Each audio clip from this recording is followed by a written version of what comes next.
कहानी की शुरुआत में बताया जाता है कि चेस्टर्स मिल नाम का एक शहर पहले आम शहरों की तरह ही था, लेकिन फिर वहाँ कुछ ऐसी भयानक डरावनी घटनाएं घटने लगी जिससे पूरा का पूरा शहर नर्क से भी बदतर बन गया। लेकिन आखिर वहाँ ऐसी कौन सी खतरनाक घटनाएं होने लगी, चलिए जानते हैं। तो कहानी की शुरुआत होती है बार्बी नाम के एक लड़की को दिखाते हुए जो एक डेड बॉडी को जंगल में दफना रहा था। बार्बी वहाँ का लोकल निवासी नहीं था और बार्बी के माथे पर लगी चोट को देखकर लग रहा था कि मरने वाले बंदे के साथ उसकी काफी ज्यादा लड़ाई हुई होगी। उस आदमी को दफनाने के बाद बार्बी अपनी कार में शहर से बाहर निकलने लगता है, लेकिन तभी उसका सामना शेरिफ नाम के एक पुलिस ऑफिसर की कार से होता है। उसे देखकर वो थोड़ा डर जाता है, जिससे उसका ध्यान ड्राइविंग से हट जाता है, लेकिन किसी तरह वो पुलिस से बच निकलता है। पर तभी कुछ गायें सड़क के बीचों बीच खड़ी थी। उनको बचाने के लिए बार्बी अपनी कार को एकदम से मोड़ देता है, जिससे वो गायों से भरे खेत में पहुंच जाता है। इससे उसे थोड़ी चोट लग गई थी। कुछ सेकंड्स बाद वहाँ पर जमीन अर्थक्वेक की वजह से जोर जोर से हिलने लगती है कि अचानक आसमान से एक चीज बार्बी के सामने आकर नीचे गिरती है और सब कुछ शांत हो जाता है। बार्बी देखता है कि एक गाय आसमान से गिरने वाली उस चीज से 2 टुकड़ों में कट चुकी थी। वो डरा हुआ उस चीज को छूने लगता है तो उसे पता चलता है कि वो एक इनविजिबल वॉल है जो इतनी शार्प थी कि इसकी वजह से कई घर भी 2 हिस्सों में कट गए थे। तभी वहाँ जॉय नाम का एक लड़का आकर उससे पूछता है कि तुम ठीक हो या नहीं। वो भी उस इनविजिबल दीवार को देखकर शॉक रह जाता है। दूसरी तरफ शेरिफ और लिंडा को खबर मिलती है कि उस पूरे टाउन की पावर सप्लाई कट गई है, फोन लाइंस बंद हो गई हैं और इंटरनेट भी काम नहीं कर रहा है। यहाँ तक कि सारे सैटेलाइट कनेक्शंस भी काम करना बंद कर गए थे। तभी शहर के ऊपर से उड़ रहा एक प्लेन उस इनविजिबल वॉल से टकराकर क्रैश हो जाता है, जिसे देखकर लोग और भी ज्यादा घबरा गए थे। और ये बात कंफर्म हो जाती है कि ये सिर्फ एक इनविजिबल दीवार नहीं बल्कि एक राउंड शेप डोम यानी गुम्बद है जिसने आधे शहर को कवर कर लिया है। वहीं दूसरी साइड हम एक रेडियो स्टेशन पर फिल और उसके असिस्टेंट डोडी को देखते हैं जो सिग्नल लाने की कोशिश कर रहे थे। वो दोनों थोड़ा कंफ्यूज थे कि अचानक सिग्नल क्यों चला गया। यहाँ पर फिल को लगता है कि ये अच्छा मौका है उनकी रेडियो रेटिंग्स को हाई करने का, इसलिए वो दोनों सिग्नल को ठीक करने में लग जाते हैं। वहीं एक फायर ट्रक डोम की दूसरी तरफ से आ रहा था, जिसे देख बार्बी ट्रक वाले को इस इनविजिबल वॉल की तरफ इशारा करता हुआ उसे रुकवाकर क्रैश होने से बचा लेता है। थोड़ी देर बाद वहाँ इन्वेस्टिगेशन करने के लिए कुछ पुलिस वाले आते हैं, पर इस इनविजिबल डोम को समझना उनके बस की बात नहीं थी। उसी समय वहाँ पर एक शहर का काउंसिलमैन जिसका नाम बिग जिम था वो भी पहुँच जाता है, लेकिन उसे भी इस डोम के बारे में कुछ भी समझ नहीं आता। यहाँ पर पुलिस को इन्फॉर्मेशन मिलती है कि उस शहर की तरफ आने वाले सभी रास्तों को बंद कर दिया गया है क्योंकि उस डोम की वजह से बहुत सारे एक्सीडेंट हो रहे हैं। इसके थोड़ी दूर घर पर जूनियर नाम का लड़का एंजी नाम की लड़की के साथ इंटीमेट हो रहा था। एंजी पेशे से नर्स थी और जो की बड़ी बहन भी थी। इंटीमेट होने के बाद जूनियर एंजी से कहता है कि मैं तुमसे बहुत प्यार करता हूँ, लेकिन एंजी उसे कहती है कि वो उसके लिए ऐसा कुछ फील नहीं करती। इससे जूनियर का दिल टूट जाता है और उन दोनों में बहस होने लगती है। यहाँ पर उनकी बहस इतनी बढ़ जाती है कि एंजी उसे थप्पड़ मारकर वहाँ से चली जाती है। इसके बाद हम 3 लोगों की फैमिली को देखते हैं, जिसमें मदर कैरोलीन, हेलिस और उन दोनों की बेटी नोरी उसी टाउन की तरफ जा रही थी। उन्हें इस बात की खबर नहीं थी कि डोम ने उस टाउन को कवर किया हुआ है। दूसरी तरफ हम जूलिया नाम के एक इन्वेस्टिगेटिव रिपोर्टर को देखते हैं जिसका चेस्टर्स मिल शहर में बहुत नाम था। एक दिन एक औरत उसे एक सीक्रेट खबर देने के लिए कॉल करती है। वो औरत उसे बताती है कि उसने उस वीक चेस्टर्स मिल में प्रोपेन से भरे 6 ट्रक को जाते हुए देखा है और उसके हिसाब से इतनी बड़ी क्वांटिटी में प्रोपेन जैसे फ्यूल का शहर में आना किसी खतरनाक प्लान का हिस्सा हो सकता है। जूलिया उस औरत को इस बारे में इन्वेस्टिगेशन करने का वादा करती है, पर वो अपने काम में ज्यादा बिजी होने के कारण उस पर ध्यान नहीं दे पाती। वहीं बिग जिम रेडियो स्टेशन जाकर इमरजेंसी की अनाउंसमेंट करता है। कैरोलीन जो एलिस और नॉरी के साथ शहर में आ रही थी ये अनाउंसमेंट सुन लेती है, पर उन्हें लगता है कि ये किसी तरह का एडवर्टीजमेंट है, इसलिए वो इस अनाउंसमेंट पर ध्यान नहीं देती और उनकी कार डोम से टकराते टकराते बचती है, क्योंकि उससे पहले दूसरी तरफ से आ रहा एक ट्रक डोम से टकराकर क्रैश हो जाता है, जिसे देखकर वो तुरंत अपनी कार की ब्रेक लगा देती है। इतने बड़े इंसिडेंट को देखकर नॉरी के दौरे पड़ने लगते हैं, जिससे वो बेहोश हो जाती है, लेकिन बेहोश होने से पहले वो किसी पिंक स्टार के बारे में कहती है। अब यहाँ से नोरी को जल्दी से हॉस्पिटल में ले जाया जाता है, जो कि टाउन में होने वाली घटनाओं से घायल हुए लोगों से भरा पड़ा था। वहीं जूलिया और बार्बी घायल हुए लोगों को हॉस्पिटल ला रहे थे। इसी हॉस्पिटल में जूलिया का हस्बैंड भी डॉक्टर था। वो उससे मिलने जाती है, लेकिन उस वक्त उसका हस्बैंड हॉस्पिटल में नहीं था। हॉस्पिटल में जूलिया को पता चलता है कि उसका हस्बैंड संडे को कभी काम नहीं करता था, पर वो जूलिया को हमेशा झूठ बोलता आ रहा था।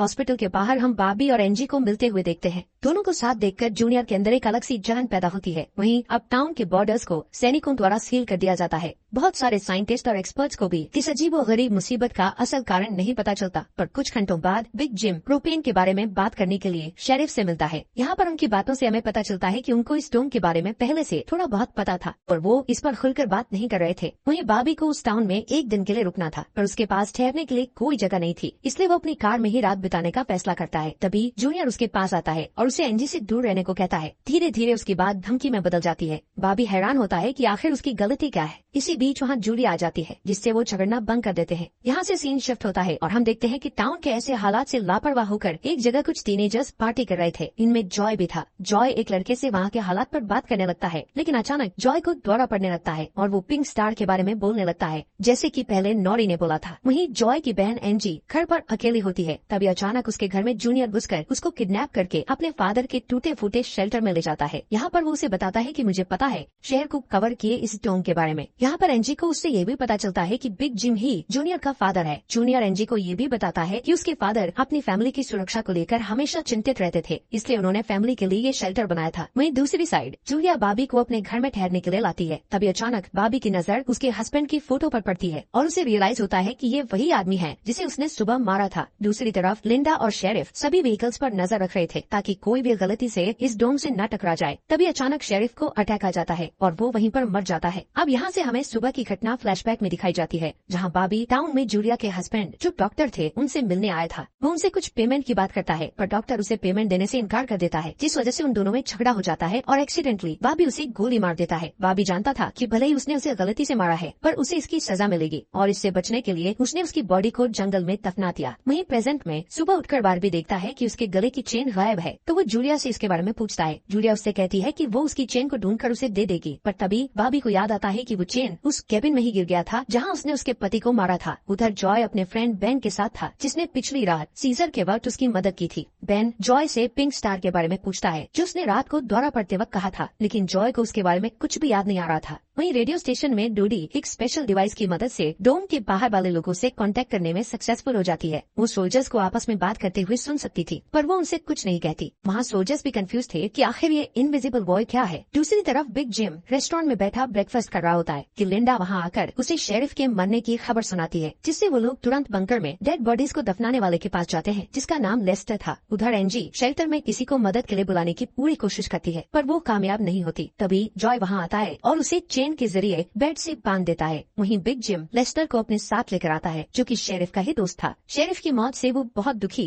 और परेशान हो जाता है। जब लिंडा उनके आसपास नहीं होती, तब वो और बिग जिम पिछले महीने होने वाले प्रोपेन के इम्पोर्ट के बारे में बात करते हैं कि प्रोपेन के इम्पोर्ट में उन तीनों का ही हाथ था और उन्होंने टाउन वालों से ये बात छुपाई थी। शेरिफ की मौत से ये कंफर्म हो गया था कि वो उनकी इन्वॉल्वमेंट के बारे में किसी को कुछ नहीं बता पाएगा, जो कि उनके लिए अच्छी खबर भी थी। उसी दिन बाद में लिंडा पुलिस स्टेशन आती है तो देखती है कि बिग जिम शेरिफ के ऑफिस में कुछ ढूंढ रहा है। लिंडा की पूछने पर जिम उसे कहता है कि वो वहाँ शेरिफ की वसीयत के पेपर्स ढूंढ रहा है, लेकिन असल में वो वहाँ प्रोपेन के इम्पोर्ट से जुड़े पेपर्स को ढूंढने आया था, जो उसे और लेस्टर को परेशानी में डाल सकते थे। वो तुरंत बाहर आकर शेरिफ को बताता है कि मुझे लगता है वो पेपर शेरिफ के घर में होंगे, जिन्हें लाने के लिए वो लेस्टर को तुरंत उसके घर भेजता है। इसी बीच जूलिया जल्दी से रेडियो स्टेशन पर डूडी के पास जाती है, जहाँ वो देखती है कि वो लोग डिवाइस के जरिए डोम के बाहर खड़े सैनिकों की बातचीत सुन सकते हैं। उनकी बात सुनने पर जूलिया को पता चलता है कि वो लोग जमीन खोदकर डोम को बाहर निकालने की कोशिश कर रहे हैं, पर वो इस काम में कामयाब नहीं हो पा रहे हैं। इसके बाद जूलिया रेडियो के जरिए पूरे टाउन में डोम वाली खबर को फैला देती है, जिससे लोगों में डर पैदा हो जाता है और लोग घबरा जाते हैं। वहीं जॉय और बेन बॉर्डर के पास साइंटिस्ट को अपना काम करते हुए देखते हैं। साइंटिस्ट ये देखते हैं कि डोम के ऊपर पानी का क्या असर होता है, पर उन्हें ज्यादा कुछ समझ नहीं आ रहा था, जिससे वो किसी नतीजे पर नहीं पहुंच पाते। वहीं जॉय देखता है कि ये डोम एक छलनी की तरह है। वो बेन से बताता है कि इस डोम में से बिल्कुल मामूली सा पानी आर पार जा सकता है। दूसरी ओर बारबी अपनी चेन ढूंढने जूलिया के हस्बैंड डॉक्टर के केबिन में जाता है। वहाँ उसे उसका चेन मिल जाता है, पर तभी जूनियर वहाँ आकर उसे देख लेता है। जूनियर उससे पूछता है कि क्या तुम एंजी के साथ सोए थे। यहाँ पर बारबी को लगता है कि शायद उसने उसे चेन ढूंढते हुए देख लिया है और इसीलिए वो जूनियर को ऐसे ही वहाँ से जाने नहीं दे सकता था, इसलिए वो जूनियर को बहुत बुरी तरह से पीटने लगता है। वहीं हम देखते हैं कि लेस्टर शेरिफ के घर पहुंचकर प्रोपेन इम्पोर्ट के पेपर्स को ढूंढने लगता है। कुछ टाइम बाद उसे वो पेपर्स ड्रॉवर में मिल जाते हैं, तभी वो उन्हें जला देता है। जब वो वहाँ से जाने लगता है तो उसका पैर लगने से पेपर्स की आग घर के पर्दों पर लग जाती है, जिससे आग की लपटें पूरे घर में फैल जाती हैं और पूरा घर जलने लगता है, जिसे देखकर जल्दी ही बहुत सारे लोग जमा हो जाते हैं और आग बुझाने की कोशिश करते हैं, पर फायर ट्रक के बिना आग बुझाना नामुमकिन था। अगर वो लोग घर को जलने देते तो डोम के अंदर का टेम्परेचर बहुत बढ़ जाता, जिससे लोगों की जाने भी जा सकती थी, इसलिए सब मिलकर आग बुझाने में लग जाते हैं। बाबी लोगों को आग बुझाने में लीड करता है। तभी लिंडा को घर के अंदर से लेस्टर की चीखने की आवाजें सुनाई देती है। वो अंदर जाकर उसे घसीट कर बाहर निकाल लाती है और इलाज के लिए डॉक्टर के पास भेज देती है। यहाँ पर लोगों को आग बुझाने में 1 घंटे के बाद भी कामयाबी नहीं मिलती, उल्टा आग और भड़क जाती है। आखिर में जिम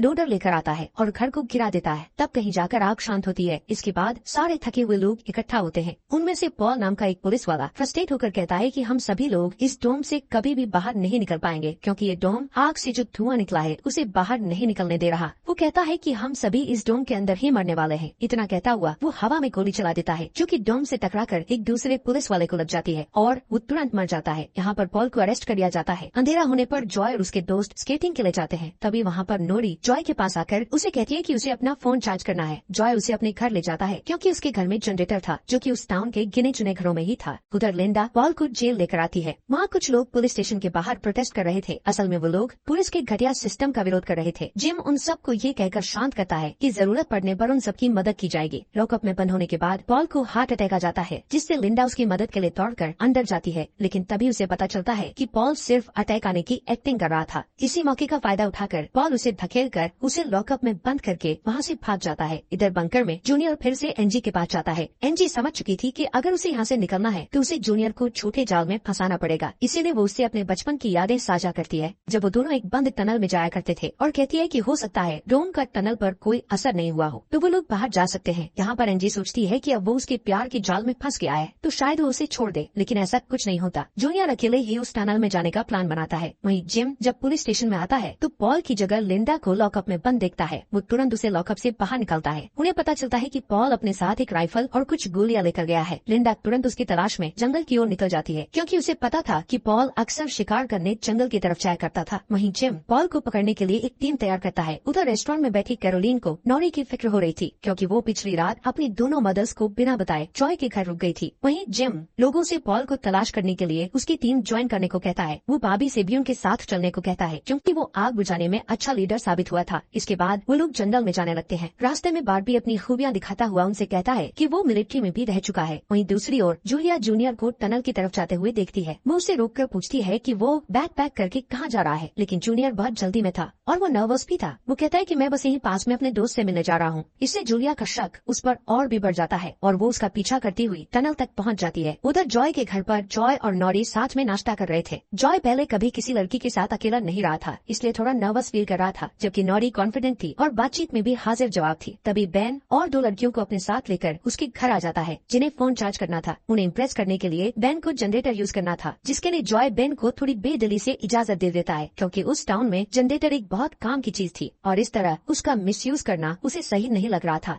उधर जंगल में हम देखते हैं कि सर्च टीम पॉल को ढूंढ लेती है, पर उसी टाइम पॉल एक लड़के की टांग में गोली मार देता है। दूसरा लड़का भी उसे संभालने के लिए वहीं रुक जाता है, जबकि जिम और बार्बी पॉल के पीछे भागते हैं। दूसरी तरफ जूनियर टनल के आखिरी सिरे पर पहुंच जाता है, जहां पहुंचकर उसे पता चलता है कि डोम ने टनल को भी कवर किया हुआ है। वो दीवार के बिल्कुल करीब पहुंच जाते हैं, जिससे उसकी टॉर्च जलने लगती है। तभी जूलिया वहां आकर उसे वार्न करती है। जूलिया को देखकर जूनियर को बहुत गुस्सा आता है, क्योंकि वो उसका पीछा कर रही थी। इस बात से जूनियर पागलों की तरह उस इनविजिबल वॉल को मुक्के मारने लगता है, जिससे जूलिया उसे रोकती है। फिर दोनों बैठकर बात करने लगते हैं। जूलिया उसे बताती है कि अपने पास्ट में की गई एक गलती की वजह से वो जर्नलिस्ट की इस बेकार सी जॉब में फंस गई है। उधर जॉय का घर लोगों से भर जाता है, जो अपनी अपनी जरूरत के लिए उसके जनरेटर को यूज करने के लिए आए थे। एक बदमाश लड़का लोगों से जनरेटर यूज करने के बदले में पैसे वसूलने की कोशिश करता है, जो कि उसका था ही नहीं, लेकिन उसके खिलाफ बोलने की किसी में हिम्मत नहीं थी। ये देखकर नॉरी सब कुछ हैंडल करने के लिए आगे बढ़ती है, पर मामला और भी ज्यादा गर्म हो जाता है। लेकिन इससे पहले कि कुछ गलत होता तभी लाइट ही चली जाती है। नॉरी इस बात से बहुत खुश होती है कि जॉय ने उस बहस में उसका साथ दिया। वहीं जंगल में बाबी और जिम पॉल तक पहुंच जाते हैं, पर पॉल ने अपनी राइफल निकाल रखी थी, जिससे वो जिम को मारने ही वाला था कि तभी पीछे से लिंडा आकर उसे शूट कर देती है। दूसरी साइड कैरोलीन जॉय के घर जाकर अपनी बेटी नोरी से मिलती है। वो नोरी से कहती है कि उसे थोड़ा जिम्मेदार बनना चाहिए। उसकी डांट सुनकर जॉय और नोरी एक दूसरे का हाथ पकड़ लेते हैं, जिससे एक स्ट्रेंज स्पार्क पैदा होता है और उसी वक्त दोनों को दौरे पड़ने लगते हैं। वो दोनों एक साथ किसी पिंक स्टार के बारे में बात कर रहे थे। उधर जूनियर शेल्टर में एनजी के पास जाता है, लेकिन इस बार उसके हाथ में फर्स्ट एड किट थी। एनजी उसके जख्मों पर मरहम पट्टी करती है और चुपके से सीजर अपने पास रख लेती है। वहीं हम देखते हैं कि जूलिया और बार्बी दिन भर की थकान के बाद वापस घर लौटते हैं, लेकिन जूलिया जूनियर की बातें सुनने के बाद से ही बार्बी पर शक करने लगी थी और जब बार्बी नहाने जाता है तो जूलिया उसका सामान चेक करने लगती है। कोई अंडर द डोम सीरीज यहाँ तक कैसी लगी, इस सीरीज के नेक्स्ट एपिसोड लाएं या नहीं, कमेंट बॉक्स में हमें जरूर बताएं।